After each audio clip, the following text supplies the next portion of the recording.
방송에서 제공하는 투자 정보는 투자 판단에 대한 조언입니다. 방송에서 제공하는 주식의 가치, 가격 상승 및 가격 하락에 대해서는 방송사에서 보장하지 않습니다. 시청자 여러분 안녕하십니까. 오늘장 내일장 일부 문을 열도록 하겠습니다. 서정덕입니다. 오늘은 좀 반등이 나와주고 있는 상황입니다. 거듭된 하락, 급락 이후에 나온 반등에서 굉장히 반가울 수밖에 없고요. 진행을 하면서도 좀 마음이 한시름 놓이는 부분이 없지 않아 있습니다. 일단 이틀 연속 급락이 이번 주 내내도 있었고요. 오늘 시장도 장 초반까지만 해도 어쩌면 상승하다가 어제처럼 또 뒤통수를 맞을 수 있다 이런 생각을 가지는 분들이 분명히 계셨을 것 같습니다. 안 그래도 장 초반까지만 해도 조금 코스닥 같은 경우엔 가다 말다 하는 모습을 보였는데 현 시각 기준으로는 코스닥은 2% 가까운 상승 흐름을 가져가지고 있는 상황입니다. 일단 조금 이따 설명을 해드리겠지만 변곡점은 제약바이오 대형주들이 하락에서 상승 쪽으로 방향을 바꾼 것들이 유효했는데 일단 정리하자면 지금 낙폭과대 종목들이 올라와 주고 있고요. 반등에 성공한 종목들이 좀 대형주들이 많다 보니 코스닥 위주로 빠진 부분만큼 어느 정도 되돌림이 나오고 있다. 이렇게 기술적 반등이다 정리가 될 것 같습니다.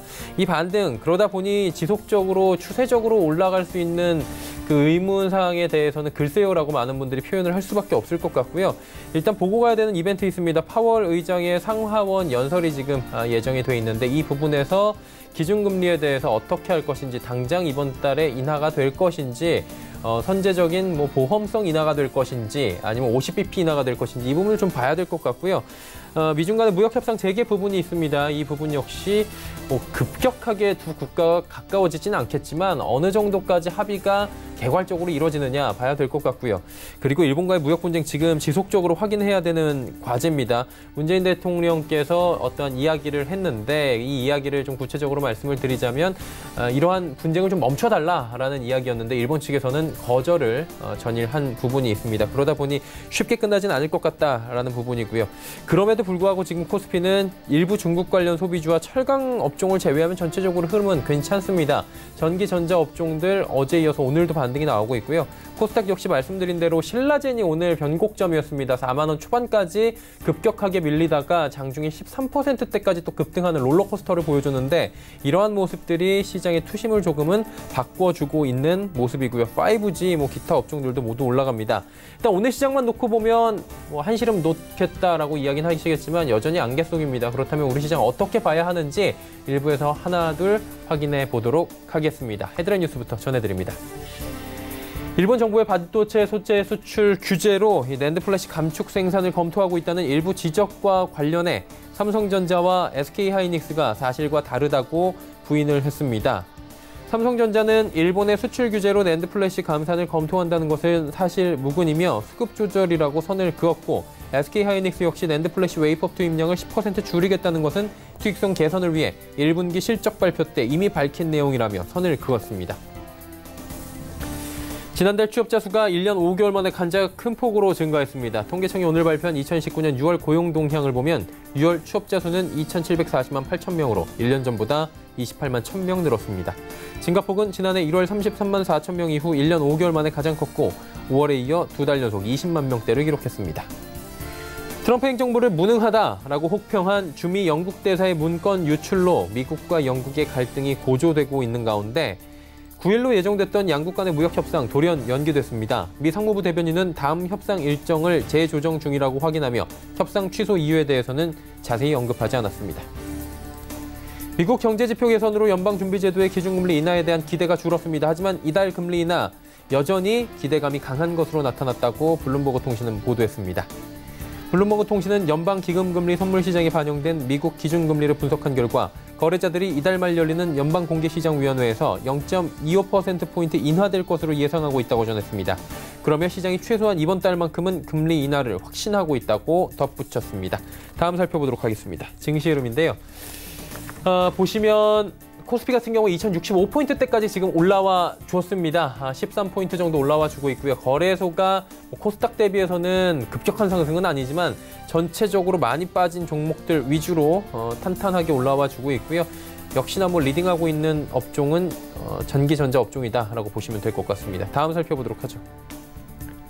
보시면 뭐 코스피 같은 경우에는 일중흐름 2057포인트 장중 저점이고요. 지금 약간 V자 모양 나오긴 하죠. 저점 찍고 도는데 저점이어도 뭐 상승 흐름은 계속 가져가고 있었고요. 오늘 종일 어느 정도 반등이 나와주고 있는 상황입니다. 수급 주체 확인해 볼까요?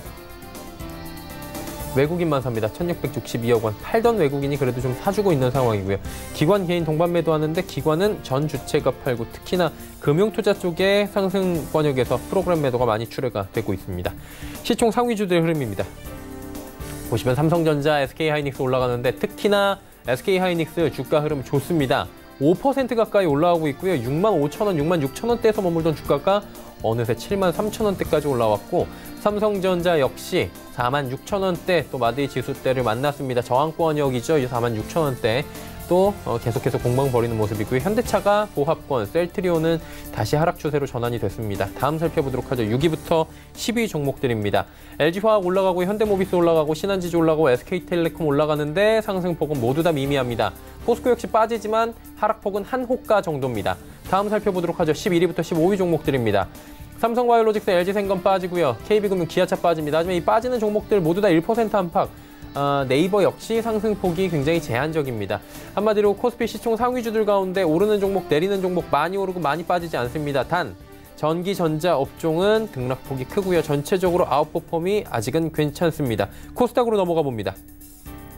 670선까지 올라왔습니다. 놀랍습니다. 1.87, 1.87보다도 670 위까지도 올라갔었는데 어디까지 올라갔었는지 좀 확인해 보도록 하죠.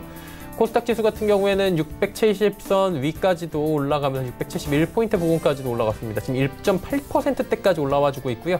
670선 안착을 시도하는 모습 포착이 됩니다. 코스닥 같은 경우에는 666까지 한번 찍고 장중 조정 뒤에 다시금 우상향하는 모습. 오늘 흐름 정말 괜찮습니다. 수급 주체 확인해 보도록 하죠. 수급도 좋습니다. 쌍끌이 매수 나오고요. 기관이 187억 원, 외국인이 오늘 양시장 많이 사주네요. 803억 원을 삽니다. 기관은 전주체가 골고루 사주는 가운데 상승장에서 개인은 901억 원 던지고 있습니다. 시총 상위주들의 흐름입니다. 어제와는 또 확연히 달라진 시장 흐름을 볼 수 있는데 자, 전해드렸습니다. 신라젠 보시라고요. 신라젠이 오늘 저점이 4만 원 초반입니다. 찍고 위로 올라왔는데 어마어마한 상승폭을 보여줍니다. 오늘 위아래 등락폭이 16%가 넘습니다. 셀트리온 헬스케어 역시 반등에 성공했고요. CJENM도 17만 원은 지켜줍니다. 헬릭스미스 역시 반등, 그리고 펄어비스도 올라옵니다. 6위부터 10위 종목들 볼 텐데 오늘 종일 메디톡스만 좀 어렵네요. 많이 빠지는 건 아닌데 이렇게 뭐 급등장에서 소외되는 모습들이 좀 보여지면서 주주분들 답답하실 것 같긴 합니다. SK머티리얼즈 역시 소폭의 조정이 나오고요. 슈젤도 보합권에서 위아래로 움직이는데 보셔야 되는 게 KMW입니다. 5G 대장주 KMW, 오이솔루션 이런 종목들 모두 올라가고 있고요. 다산네트워크스 역시 올라가고 있고 5G가 지금 바스닥이라고 불리는 바이오 업종으로 대두되는 코스닥 쪽에서 5G 업종이 지금 선전을 하고 있는 모습들, 손바뀜이 일어나는 모습들이다. 뭐 어떤 분들은 분석을 하고 있는데 잘 보셔야 될 것 같습니다. 이런 부분들을. 스튜디오 드래곤 역시 지금 7만 원대에서 7만 원대 전으로 움직여주고 있고요. 큰 폭의 상승이 나옵니다. 11위부터 15위 종목들 살펴봅니다. 셀트리온 제약도 올라가고요. 파라다이스, 한호가 올라갑니다. SFA 올라가고 코미팜도 큰 폭의 상승이 나옵니다. 자, 보시면 공통점 많이 빠졌던 제법 큰 덩치 큰 제약 바이오 업종들 전체적으로 올라오는데 HLB는 소외받습니다. 아무래도 악재가 아직까지 이렇다 하게 시원하게 해결될 부분이 없기 때문에 HLB나 코롱생명과학 같은 종목들은 오늘 반등이 나와도 제한적이다라고 정리가 될 것 같습니다. 다음 살펴보도록 하죠. 원달러 환율 올라가긴 하는데 많이 올라가진 않네요. 이런 10전 어제 내린 만큼 그대로 올라가주고 있는 상황입니다. 금일폰 방송에서 제공해드리는 정보는 투자 판단에 대한 조언일 뿐입니다. 해당 주식의 가치와 수익률을 보장해드리지 않는다는 점 참고해 주시길 바랍니다. 시장 이슈 바로 정리해 보도록 하겠습니다. 펠리즈 투자 리서치 김민수 대표와 함께합니다. 안녕하십니까 대표님? 네, 안녕하십니까? 예. 월요일 연결했을 때하고 그래도 시장 상황이 좀 많이 반전이 돼서 오늘은 그나마 좀 기분 좋게 대화를 할 수 있을 것 같은데요. 그래도 이제 뭐 내리는 종목들이 있잖아요. 일본 관련해서 항공이나 여행주들은 뭐 수요 급감이 예상된다 이러면서 지금 빠지고 있는데 관련주들 어떤지 좀 흐름 좀 분석해 주시겠습니까? 네, 일단 관련된 쪽에서 그나마 시장 분위기가 조금 돌리는 모습들이 나와서 다행이긴 합니다만 여전히 우려감이 높은 섹터나 업종은 여전히 남아있다고 봐야 될 것 같고요. 특히 대표적으로 일단 일본의 경제체제 피해와 함께 여행주에 대한 그리고 또 항공주에 대한 시각들이 상당히 또 떨어지고 있다는 게 현실인 것 같고요. 하지만 이쪽 부분들은 오히려 어떤 일본 경제제재 관련돼서 뭐 불매운동이나 이런 쪽과 또 상관없이 그전부터 별로 안 좋았습니다. 대표적으로 성수기가 들어온다고 하더라도 여행 수요라든가 소비 심리는 상당히 부진한 모습들을 좀 보여줬는데요. 대표적으로 한국의 소비자 신뢰지수의 추이를 보게 되면 작년부터 100대 이상에서 유지하던 어떤 소비자 신뢰지수가 빠르게 내려오기 시작하면서 부진했었고요. 잠깐 백선을 시도했다가 다시 흔들리는 만큼 일단 소비 심리 자체가 안 좋은데 여행을 갈 수 있겠느냐라고 하는 여행 소비 심리도 안 좋아지는 게 지금의 모습이 아닌가 생각되고요. 그러다 보니까 내국인 출국자 관련된 수치를 보게 되면 2015년도, 16년도에 거의 20-30%씩 늘어나던 강한 성장률이 지금은 거의 성장률이 정체된 모습들로 나온다라고 하게 되면 일단 관련된 업황에 근거되고 있는 항공주나 여행주 쪽에서는 절대 좋은 수치가 나올 수 없겠다라고 바라보는 부분들이고요. 또 하나 어떤 환율과 관련된 쪽도 연결해서 볼 수 있을 것 같은데 보통 원달러 환율이 강세로 들어가야 그래도 해외에서 제품 구매력이 늘어나는 흐름들인 만큼 지금 같은 경우 원달러 환율이 다시 1150원대 부근을 들어가는 듯 했다가 가파르게 1180원까지 다시 올라간다라고 하게 되면 지금 같은 구조 쪽에서 어떤 해외여행에 대한 수요가 확 살아나기가 좀 힘들다고 봐야 될 것 같고요. 그런 차원으로 봤었을 때 일단 LCC 업계 자체도 실적에 대한 부담감이 늘어나고 있는 상황들입니다. 대표적으로 LCC, 즉 저비용 항공사들이 상당히 많이 생기다 보니까 공급 과잉에 대한 우려가 늘어나기 시작하고요. 그러다 보니까 경쟁이 심화돼서 작년에 평균 운임 같은 경우 작년 대비해서 한 0.9% 하락하고 있다라고 하게 되면 이에 따른 부담감을 말해준다고 봐야 될 것 같고요. 게다가 일본의 노선 비중이 LCC 쪽이 상당히 높습니다. 대표적으로 티웨이 항공 같은 경우가 어떤 취항이 10곳을 하기 시작하면서 매출 비중이 한 30%, 제주항공이 8곳에 25%, 진에어가 6곳에 24%를 차지하는데 상대적으로 대한항공이나 아시아나항공 같은 경우는 한 10%대 중반대다라고 하게 되면 이런 실적에 대한 부담감들이 그대로 노출된다는 쪽으로 봐야 될 것 같고요. 또 하나 여행주 같은 경우도 기존에 어떤 패키지 여행 쪽으로 수익성을 많이 유지했다라고 하게 되면 최근의 트렌드는 또 그런 게 아니죠. 어떤 항공권과 그리고 이어지고 있는 숙박만 해결하게 되면은 가서 자유여행을 더 많이 찾는다라고 하게 되면 이런 쪽도 부담이라고 봐야 될 것 같고요.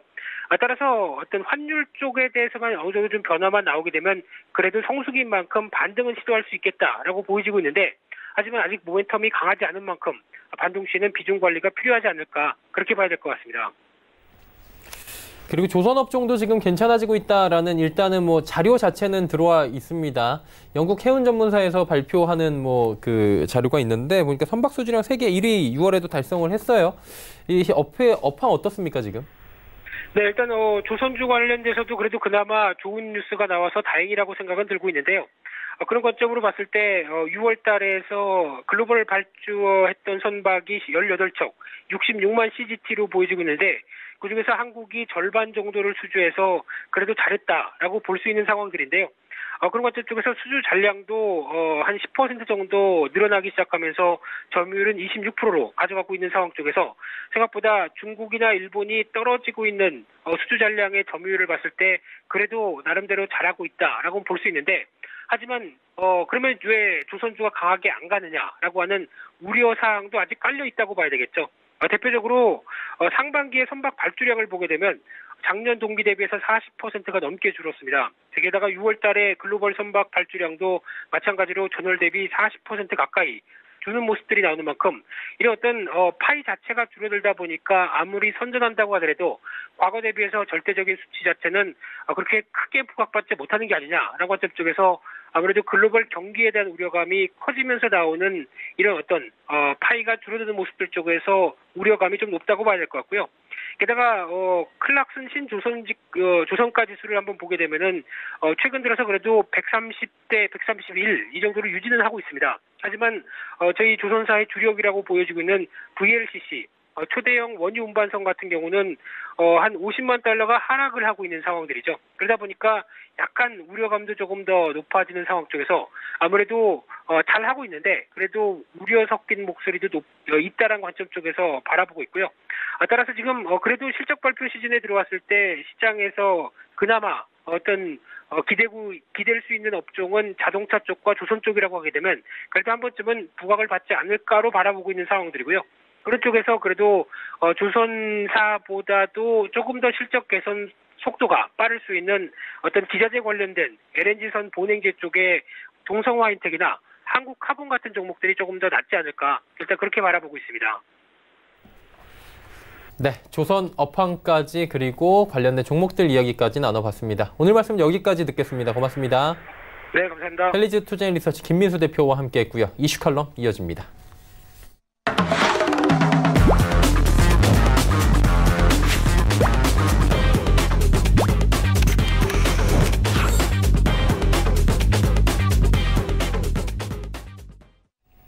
이슈 칼럼 이어가도록 하겠습니다. 오늘은 SPM 김형진 대표와 함께합니다. 대표 안녕하십니까? 네, 안녕하십니까? 네. 사실 시장을 그동안 누르고 있던 건 금리 이슈였습니다. 시장을 좀 가게끔 만들어준 게 금리 이슈였고요.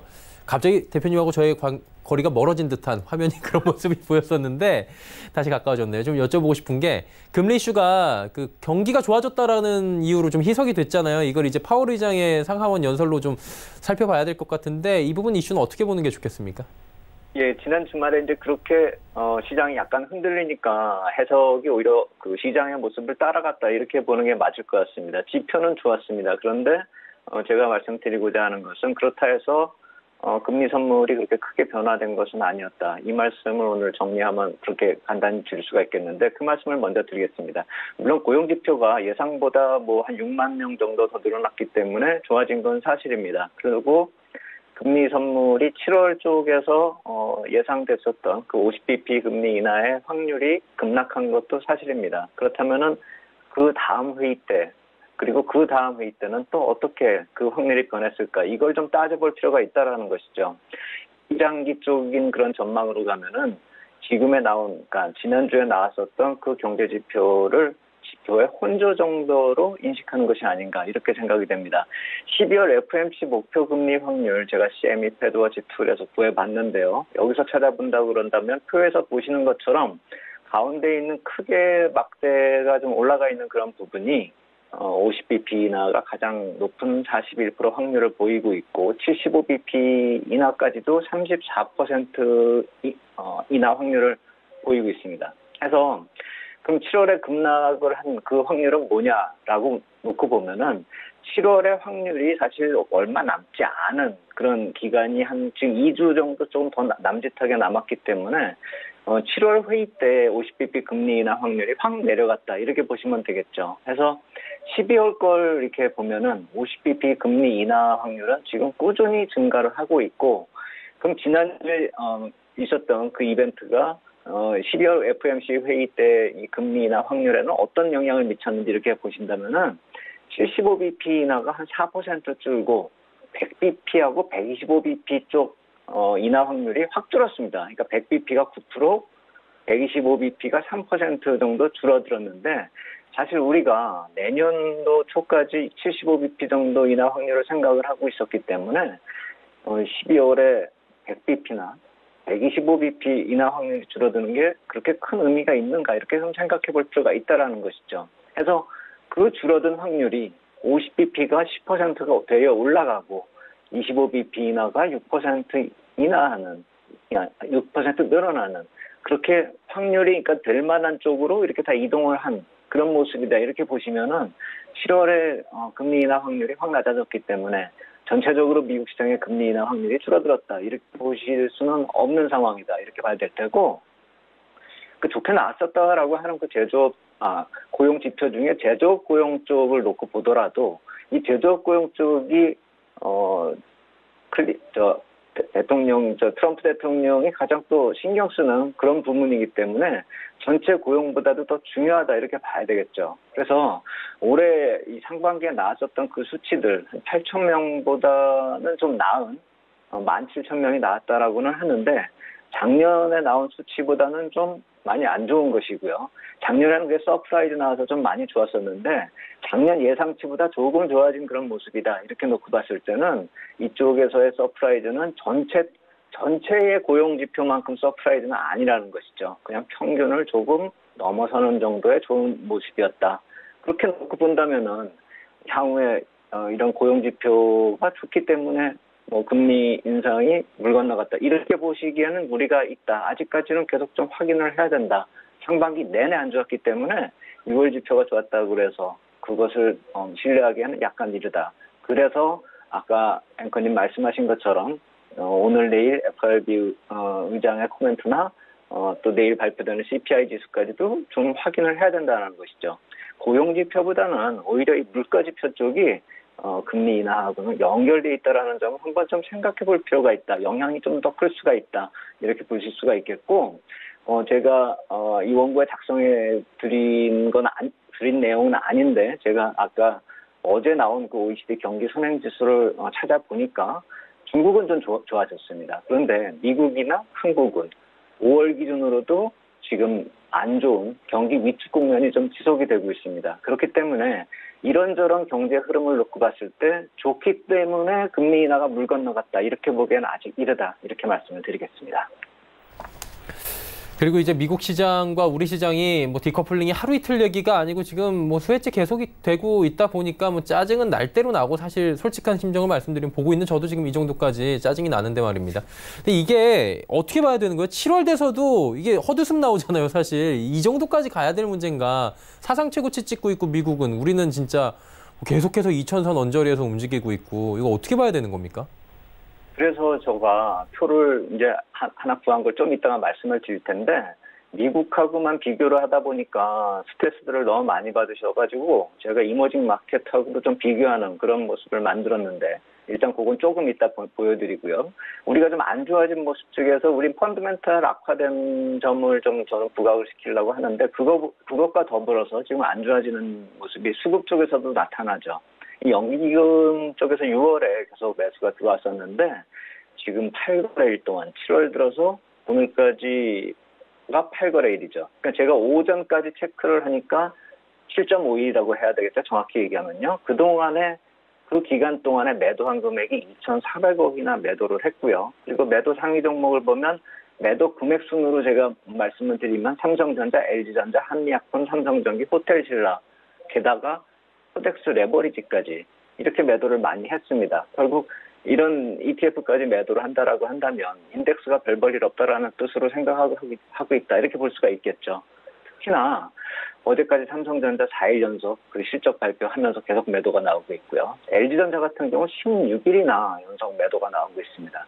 이렇게 수급 쪽이 약화가 되고 그나마 6월에 좀 사줬었던 쪽에서 7월 들어서 이렇게 확 반전이 돼버리니까 시장 자체가 지금 신저가 흐름이 많이 나타나는 모습 속에서 수급이 약화됐기 때문에 분기 실적이 좀 안 좋게 나오거나 무슨 악재가 나오기만 하면 주가가 아주 민감하게 반응을 한다는 것이죠.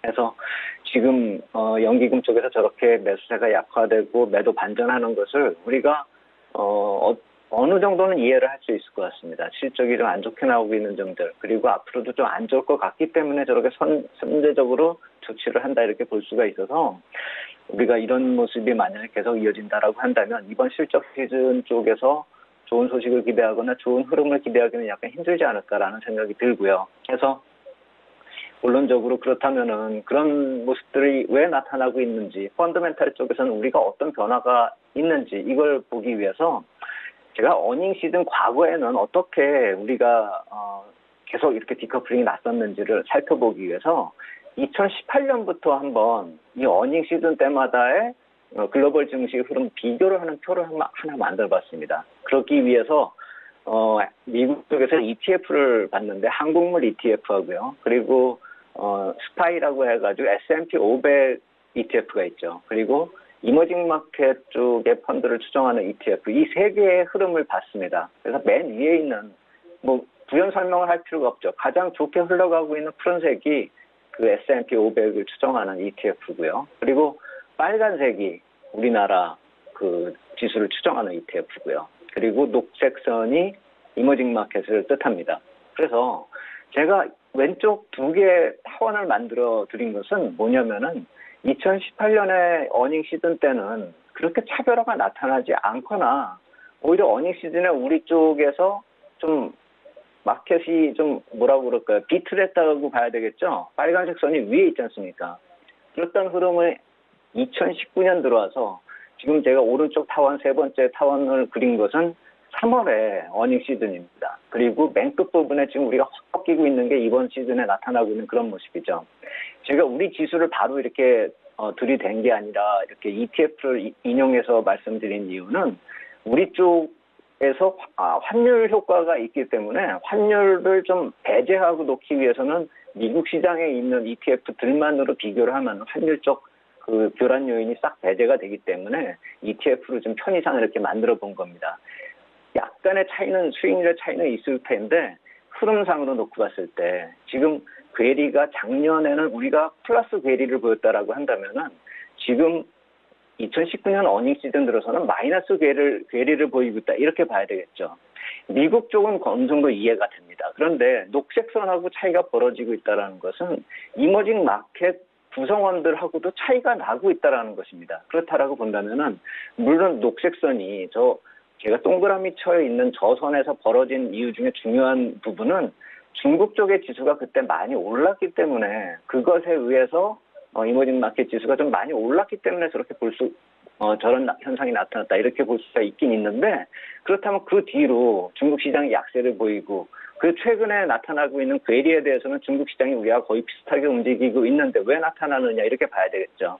결국 우리나라가 미국뿐만이 아니라 이머징 마켓 구성 국가들보다도 지금 펀더멘탈적으로 안 좋은 흐름이 나타나고 있는 것이 아닌가 그것을 좀 점검할 필요가 있기 때문에 제가 이 표를 만든 것입니다. 그래서 어닝 시즌이 2018년에는 우리가 오히려 다른 나라보다 낫었고 이번에는 아주 안 좋은 흐름이 나타나고 있는 거 바로 어닝 시즌마다 나타나고 있다는 이유를 놓고 보면은 기업 실적이 그렇게 안 좋아지고 있다 이렇게 인식할 필요가 있다는 것이죠. 수익이 정체되고 있는 미국 기업하고 비교해 본다라고 한다면 다른 나라 쪽의 기업 이익은 사실 우리가 살펴보기가 힘들기 때문에 미국하고만 비교해 본다라고 한다면 미국은 정체되어 있는 반면에 우리는 30%씩 50%씩 이렇게 감소가 되고 있고 코스피 전체적으로 놓고 봐도 30%를 넘는 그런 감소폭을 보이고 있기 때문에 이러한 실적에 의해서 펀더멘탈이 훼손되고 있다는 점을 우리가 놓치면 안 되겠다 이렇게 말씀을 드리겠습니다. 그리고 이제 실적 시즌이 다가왔습니다. 눈높이를 낮추긴 했는데 이번에도 뭐 실적이 좋을 거라고는 예상하는 분들이 많이 안 계신 것 같아요. 근데 실적 나쁘면 결국엔 눈높이도 눈높이지만 주가 발목 잡잖아요. 어떻게 보는 게 좋을까요?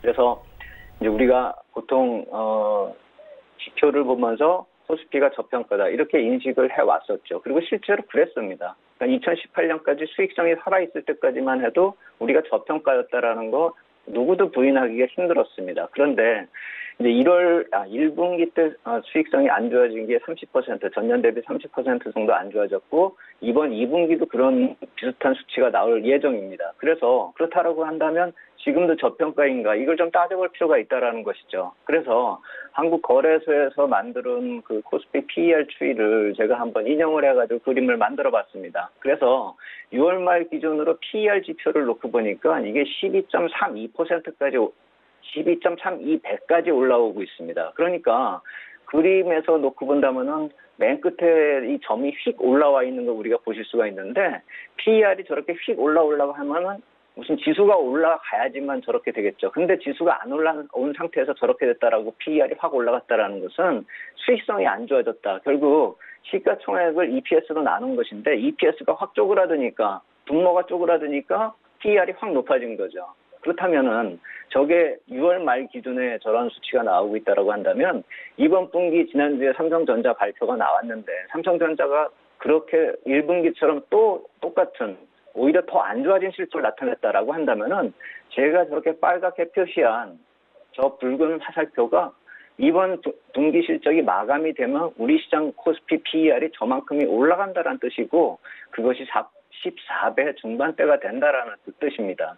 해서 인덱스가 만약에 저기서 이제 추가 상승을 한다면은 PER 고점 부분까지 올라간다라는 것이죠. 역으로 얘기한다면 그래서 지수가 올라가기가 힘들다 이 말씀을 드리는 것이고 만약에 기업 실적 3분기까지 부진할 경우라고 한다면은 저 화살표만큼 또 2번이 올라간다고 한다면 PER이 16 중반대까지, 16배 중반대까지 간다는 것입니다.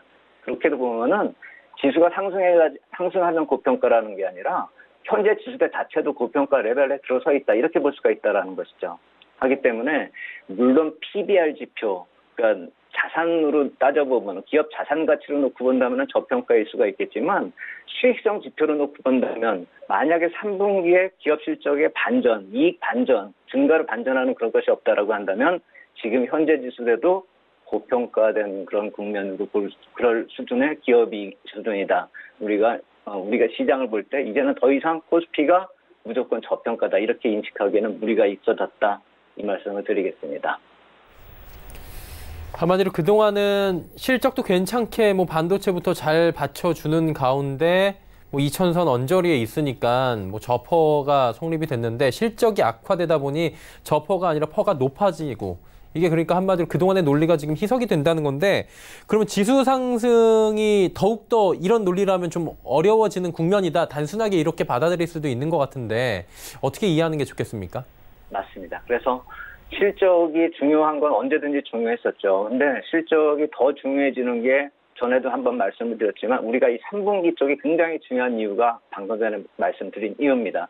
여기서 반전이 나타나지 않으면 상당히 어려울 수가 있다는 것이죠. 그래서 실적이 예상되는 정도 악화 수준만 되면 현재 지수대에서 하방 구축하면서 좀 어떻게 버틸 수가 있겠죠. 하지만 추가 악화된다라고 한다면 하방 경직성이 급격히 악화될 가능성도 있다라는 점, 우리가 실적을 계속 좀 지켜봐야 될 그걸 좀 어려운 상황이다 이렇게 말씀을 드리겠고, 그렇기 때문에 만약에 어닝 쇼크 같은 경우, 그러니까 악화되는 건 어느 정도 알죠. 근데 만약 그거보다 더 악화되는 어닝 쇼크 같은 경우가 나타나면 그 해당 주가나 그 해당 기업의 주가나 인덱스 조정이 좀 거칠게 나타날 수도 있다는 점, 그 점을 참고를 해야 되겠습니다.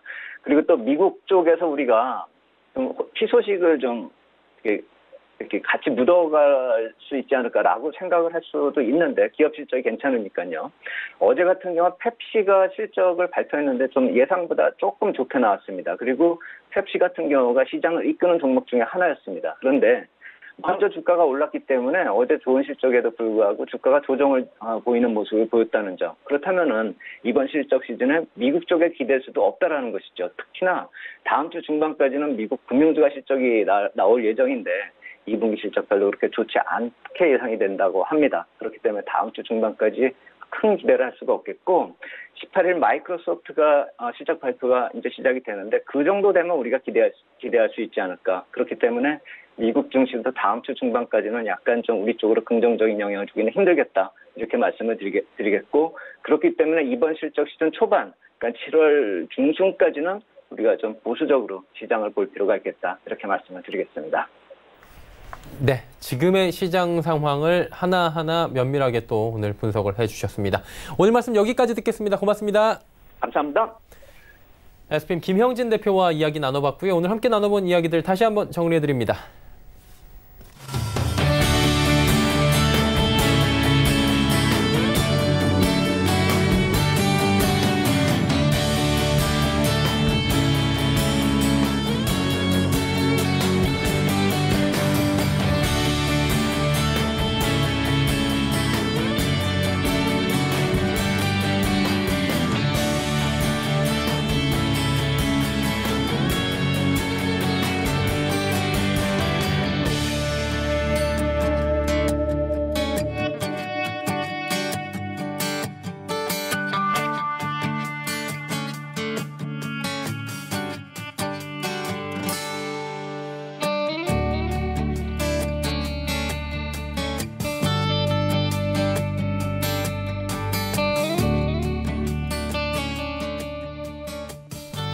오늘장 내일장 1부 함께 하셨습니다. 잠시 뒤 2부 예고해드립니다. 2부에서는 두 분의 전문가와 함께 종목 추천해드리고요. 또 종목 상담까지 이어가는 시간 만들어 보도록 하겠습니다. 2부에서 뵙겠습니다. 고맙습니다.